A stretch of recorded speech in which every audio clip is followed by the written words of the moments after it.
Prosesinin səmərəli öyrənmə mühitinin qurulmasının tələbləri və üstünlükləri, bir də təhlükəsiz öyrənmə mühiti. Bu nə deməkdir müəllimlər? Deyir, şagirdlərin öyrənmə motivasiyalarının olması üçün həm çoxlu öyrənmə fürsəti və imkanların həm daimi stimula, həm də dəstəyə ehtiyacları var. Bu baxımdan da sinif fəaliyyətlərində effektiv şəkildə qurmaq və sinifi effektiv idarə etmək vacibdir. Şagirdlər o vaxt dərsə cəlb olunurlar ki, müəllim istənilən halda onların sevdiyi, onları mühakimə etmədiyi, onların ehtiyaclarına cavab verdiyini görürlər. Yəni ki, bəzi müəllimlər deyir, hesab edir ki, belə deyək də, qabaqlar bu ən çox belə deyək tətbiq edilirdi. İndi də hal-hazırda bəzi müəllimlər bunu tətbiq edir. Şagird dərsi öyrənmədikdə, dərsə yaxşı cavab vermədikdə, səhv cavab verdikdə valideynə deyəcəm və yaxud da ki, direktorun yanına aparacam. Və bu zaman uşaqlarda belə deyək də, nə yaranır? Qorxu hissi yaranır. Qorxu hissi yaranır və oxumaq belə deyək geri planda qalır. Deyir, şagirdin akademik və nizam-intizam problemini həll etmək üsulunda hələ də istifadə edən müəllimlər var ki, aparılan araşdırmalar isə göstərir ki, əslində baş verən tamamilə əksidir. Qorxu hissinin deyir olduğu bir sinif mühitində şagirdlər sağ qalma, özünü qoruma mexanizmlərini işə keçir və beyin səmərəli fəaliyyət üçün lazım olan qədər oksigenlə təmin olunmur. Buna görə də təbii olaraq effektiv öyrənmə baş vermir. Niyə belə olur müəllimlər? Uşaqlar artıq cavab verməkdən qorxurlar ki, nə isə səhv deyəcəklər. Bu zaman müəllim onları hədələyəcək, valideynə zəng edəcək, direktorun. Artıq burada nə oynayır? Öyrənməsi zəifə düşür, öyrənməsi aşağı düşür. Deyir, şagirdlər üçün özlərini sinifdə təhlükəsiz hiss etmələri çox vacibdir ki, buna da müəllim şərait yaratmalıdır. Məsələn, ola bilər şagird sualın cavabın başa düşdüyü kimi vermək istəyir. Lakin onda qorxu hissi olanda artıq o suala cavab da vermək istəmir. Amma biz şagirdlərin arasında təhlükəsiz mühit yaradarıqsa, onlar istədikləri kimi cavablarını verməyi, risk eləməyi onlara öyrətsək, sinifdə təhlükəsiz öyrənmə mühiti yarada bilərik. Ola bilər ilk beyinlərinə gələn bir şey olsun, bunun sualın əslində düz olmasın cavabı. Amma buna da şərait yaratmalıyıq ki, şagirdlər öz belə deyək də risk edərək öz cavablarını səsləndirə bilsinlər. Deyir, əlverişli öyrənmə mühiti sinif daxilində müxtəlifliyi və inklüziv dəstəkləməni bütün şagirdlərlə uğurlu olmaq üçün imkan yaradır. Hamı üçün səmərəli öyrənmə mühitini yaratmağa kömək edən də bəzi strategiyalarımız var. Bu strategiyalarımız hansılardır? Davranış üçün deyir, hamıya aydın olan gözləntiləri ilk öncə müəyyənləşdirin. Sonra bütün şagirdlərin dinləməsi üçün imkan yaradılın. Sinifdəki hər bir şagirdin xüsusi ehtiyacından xəbərdar olun. Sinifdəki bütün şagirdlərə fayda verəcək şəkildə onlara dəstək olun. Şagirdlərin öz öyrəndiklərini necə göstərəcəklərini seçmək imkanı verin. Şagirdlərin inkişafını digəri ilə müqayisə edilməsinin yol verilməməsi şəxsi deyir inkişafın əsasıdır. Şagirdlərdə gözləmə və düşünmə vaxtları vermək lazımdır və 8-ci strategiyamız olan isə sinifdə edilən səhvlərə düzgün münasibət göstərmək lazımdır. Və bu strategiyalardan biz sinifdə istifadə edəriksə, təhlükəsiz öyrənmə mühitini tətbiq etmiş olarıq. Bax, deyir, davranışı üçün hamıya aydın gözləntiləri müəyyənləşdirin. Bax, aydın gözləntiləri müəyyənləşdirin dedikdə nə başa düşürük? Deyir, sinifdəki şagirdlərinin davranışına dair minimum gözləntilər, əsas məqbul davranış səviyyələrinin nə olduğunu tam aydın şəkildə bilməlidir, şagirdlərə çatdırmalıyıq. Bunlar həm sizin, həm də şagirdlərinizin deyir, razılaşdığı gözləntilər olmalıdır. Bax, deyir, şagirdlərə məsəl üçün nəyi başa salmalıyıq aydın şəkildə? Məsələn, yoldaşlarınızla ünsiyyətdə mülayim olun.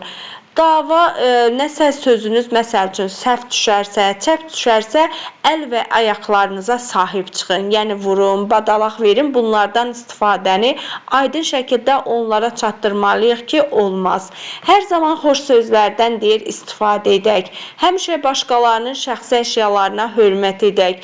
Hər kəsin özünün təhlükəsiz və hörmətli hiss etmək hüququ var ki, bunu şagirdlərə aydın şəkildə bu gözləntiləri çatdırmalıyıq. Hər kəsin özünü ifadə etmək və dinləmək hüququ vardır. Və bu sinifin idarə edilməsidir ki, təhlükəsiz şəraitdə bunun sinifin idarə edilməsində də bir daha baxacağıq ətraflı şəkildə.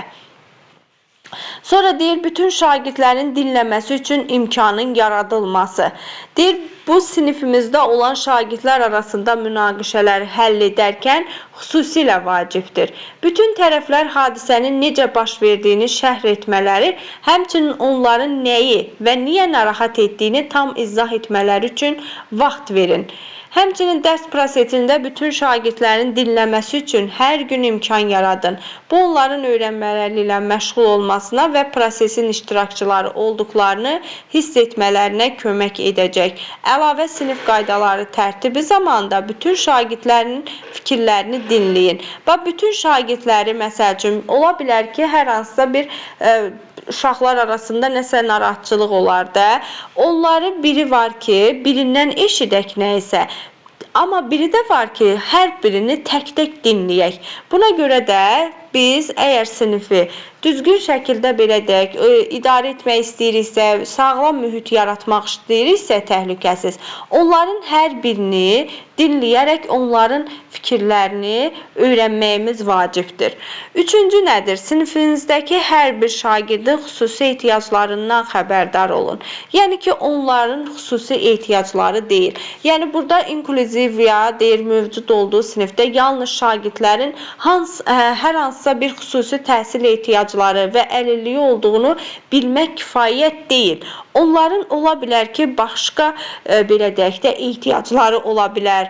Hər uşaq bilirik ki, fərqli ailələrdən gəlir.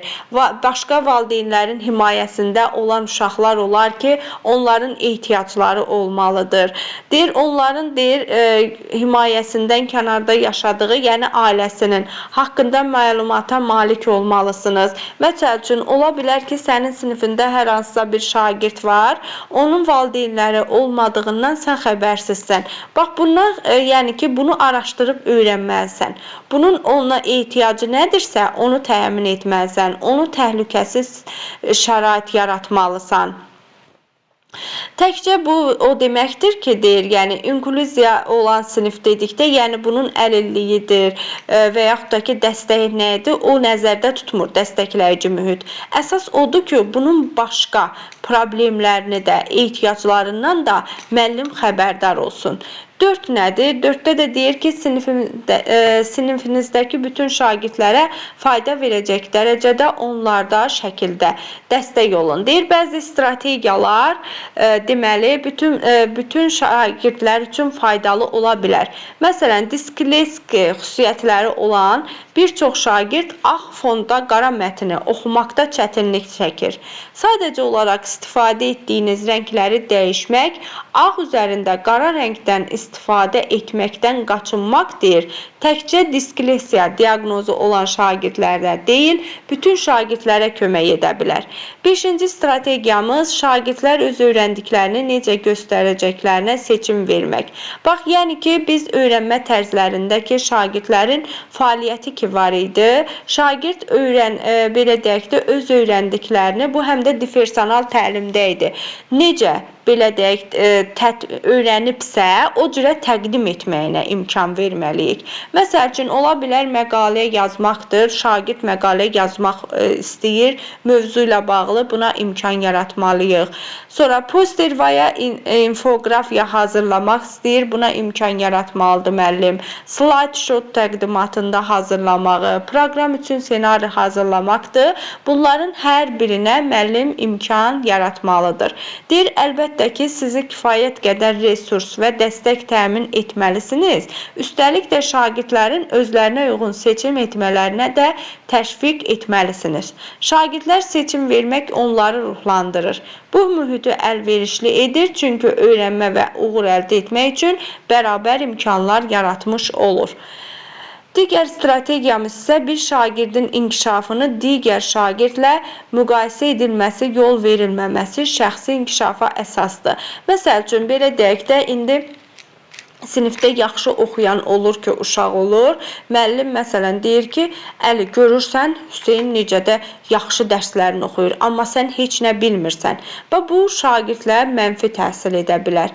Çünki hər bir şagirdin öz öyrənmə belə deyək, xüsusiyyəti var ki, bunların arasında bunu müqayisə etməməliyik. Bunlar inkişafına görə onları müqayisə etməməliyik. Biri var, zehni dərəcədə yaxşı inkişaf edir.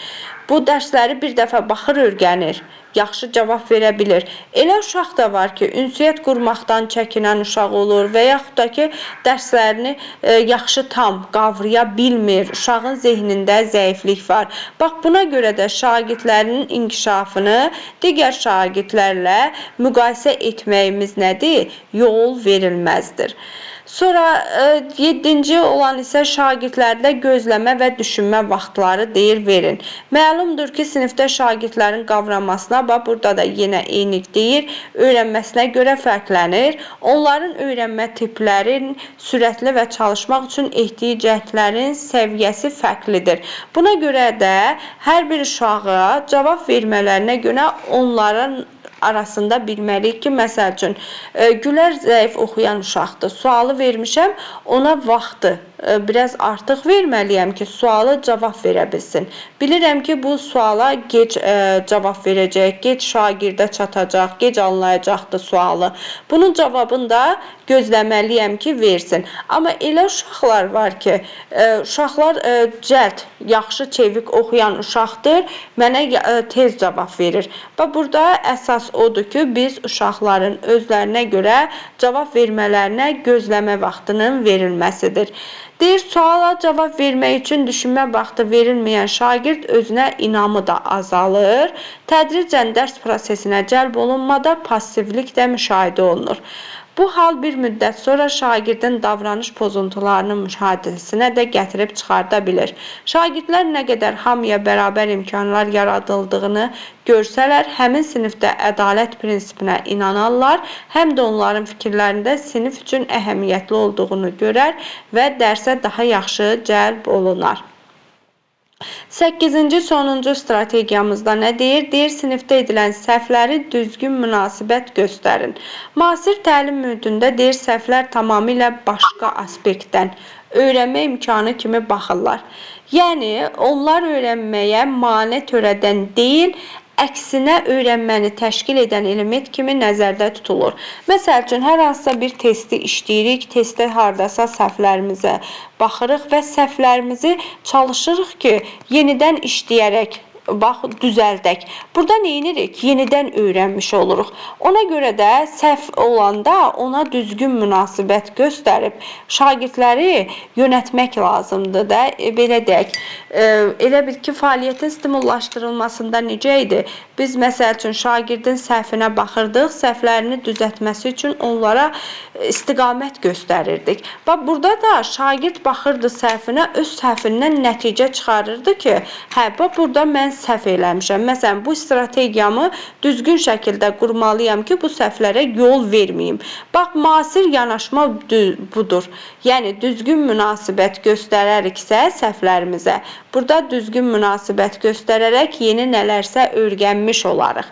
Deyir, bundan başqa səhvlərə qarşı tolerant münasibət göstərmək şagirdin inkişafı açıq tipli düşüncə tərzinin formalaşdırılmasına da gətirib çıxardır. Çünki şagird səhv etmək hüququnu tanıması onun üçün risksiz öyrənmə mühitinin yaradılması deməkdir. O başa düşür ki, öyrənərkən səhv etmək tamamilə normal bir şeydir. Buna görə də müəllim tərəfindən danlanmayacaq, şagird yoldaşları tərəfindən qınaq obyekti olmayacaqdır. Səhv edəcək, sonra isə onların üzərində işləyib öyrənəcək. Beləliklə, şagirdlər səhv etməkdən qorxmur, səhv etdikdə də ruhdan düşüb təlim prosesinə yayınmırlar. Əvəzində isə deməli səylərini artırıb doğru cavablar tapmaqda daha da maraqlı olmuş olurlar. Baxın müəllimlər, bugünkü dərsimiz bizim